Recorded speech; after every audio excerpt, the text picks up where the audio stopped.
எல்லாருமே சொல்லுவாங்க பொண்ணு சேர்ந்து என்ன பண்ண போறீங்க, பொண்ணு சேர்ந்து எத்தனை நாள் வாழ முடியும், இதெல்லாம் லைக் தட். எப்படி வாழணும்னு ஒருத்தவங்க முடிவு பண்ணாங்கன்னா கால் இல்லாம கூட வாழலாம் மேம், கை இல்லாம கூட வாழலாம். இது எப்படி இது எனக்கு இந்த நட்பு, இந்த லவ், இதெல்லாம் இது என்னது?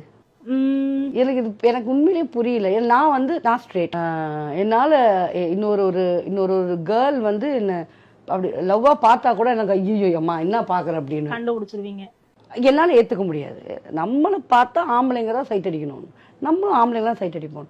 பட் இது என்ன ஃபீல்னே எனக்கு புரிய மாட்டேங்குது. ஆஸ் அ உமன் எனக்கு அது அந்த ஃபீல் ஃபர்ஸ்ட் ஆஃப் ஆல் என்னால அது எனக்கு புரிஞ்சுக்க முடியல. மேம் ஒரு ஓல்டு பழமொழி இருக்கு மேம், நீங்க கேள்விப்பட்டிருப்பீங்கன்னு நினைக்கிறேன். காதலுக்கு கண் இல்லைன்னு சொல்லியிருக்காங்க. அது எங்களை மாதிரி சார்ந்த மகளுக்காக தான் சொல்லிட்டு போயிருக்காங்க முன்னாடி. ஐயோ, அந்த மாதிரி காதல்ன்றது காதலுக்கு கண் இல்லைன்னா அது இல்லாம அர்த்தம். ஆமா மேம், அதுதான் சொல்ல வரேன். அர்த்தமே இல்ல. உங்களுக்கு ஒரு அர்த்தம் நீங்க சொல்றீங்க, எனக்கு ஒரு அர்த்தம் இல்லம்மா. காதலுக்கு கண் இல்லைன்னா அது பணக்காரன் ஏழை, உடம்பு சரியில்லாதவன் அழகு இல்லாதவன் அப்படி பார்க்காது, அதுதான் அர்த்தம். அதுதான் மேம். பட் இந்த ரெண்டு ஒரே ஜெண்டருக்குள்ள இப்படி ஒரு லவ் அப்படின்றது உங்களுக்கு ஆசையா இல்லையா? ஓகே, நீங்க உங்களுக்கு குழந்தை பிறக்கணும்னு ஆசை இல்லையா? கண்டிப்பா இல்ல மேம். மேம் நம்ம ஆசை இல்லையா? கண்டிப்பா இல்ல. நம்ம பயமா தான் பார்க்கவே. எங்களை சுத்தி இருக்க பயமா இருக்கு பார்க்கிறதுக்கு. என்ன பாக்குறது? கல்யாணம் ஆனா குழந்தை பெத்து அந்த மாதிரி லைஃப் அப்படி சொல்லல. இப்ப நீங்க ஒன்னாவே இருக்கீங்க, பட் உங்களுக்குன்னு ஒரு குழந்தை வேணும்ன்ற ஆசை. இது வரைக்கும் நாங்க அதை பத்தி யோசிச்சதே இல்ல மேம்.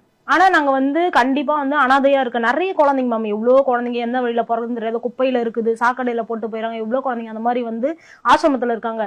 நாங்க பெற்றெடுத்தா ஒரு குழந்தை 2 குழந்தைங்க தான் நாங்க அம்மாவா ஆக முடியும். இந்த டயலாக்ல நிறுத்து. இது டயலாக்னு நினைச்சுக்கலாம். இது அதெல்லாம் பேசாத. இல்ல மேம், நான் என்ன கேக்குறேன், நீங்க 2 பேருமே கேப்பபிள் இல்லையா? Capable woman. You are lesbians. Other than that, you are capable. உங்களுக்கு ஆரோக்கியமான கர்ப்பப்பை இருக்கு.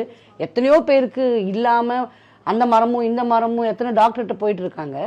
ஸோ அதுக்காக தான் கேட்குறேன். பொம்பளை பசங்க இல்லையா, அந்த தாய்மை ஆசை இல்லையா அப்படின்றது எனக்கு ஒரு கேள்வியா இருந்தது. எனக்கு இல்ல மேம், சுத்தமா எனக்கும் இல்ல மேம். அதுல இன்ட்ரெஸ்டே இல்ல. பிகாஸ் எங்களுக்கு இன்ட்ரெஸ்ட் வரணும்ன்றதை தாண்டி இங்க சொசைட்டி நடக்கிற எங்க சுத்தி நடக்கிற சில விஷயம் எல்லாமே பார்த்தாலே தேவையில்லாம ஒரு உயிரினத்தை கொண்டு நம்ம கஷ்டப்படுத்த கூடாது அப்படின்ற ஒரு மைண்ட் செட் நாங்க எடுத்து வளர்க்க மாட்டோம். எங்களால முடிஞ்சதை போயிட்டு அவங்களுக்கு பண்ணுங்க. ஏன்னா எடுத்து வளர்த்தா கூட நம்ம வளர்க்குறோம் அப்படின்னா அந்த குழந்தைக்கும் நாளைக்கு ஃபியூச்சர்ல என்ன பேசுவாங்களோ. கண்டிப்பா மேம். இதுங்களும் எப்படி இருக்கு, அதுவும் அப்படிதான். அதை எப்படி வளர்த்திருப்பாங்களோ. நமக்கு கண்டிப்பா உங்களுக்கு என்ன ஆண் குழந்தை ஆசையா? இல்ல எங்களுக்கு பெண் குழந்தைங்க தான் ரொம்ப. நம்ம அதுக்குதான் எல்லாருக்குமே தான், அதுக்குதான் அழகழகா ட்ரெஸ் வாங்கி போட முடியும், அதுக்குதான் மேக்கப் போட முடியும். இந்த மாதிரி ஒரு சில ஜென்ஸ் என்ன பண்றாங்க, அது ஒரு அட்வான்டேஜா எடுத்துன்னு நல்லா பழகுறாங்க. ஃபர்ஸ்ட் வீட்டுக்குள்ள வராங்க, கல்யாணம் பண்றாங்க, பொண்ணு வீட்டு சைட்ல என்னென்ன இருக்குதுன்றத நல்லா கேதரிங் பண்ணிக்கிறாங்க. பண்ணிட்டு இவங்களை எப்படி அடிக்க முடியுமோ அப்படி அடிக்கிறான். இவங்க கிட்ட இருக்கிறதெல்லாம் வாங்கிட்டு இன்னும் வரதட்சணை கேட்டு இதெல்லாம் போயிட்டு இருக்கு. அதெல்லாம் ரொம்ப பேடா இருக்குது மேம்.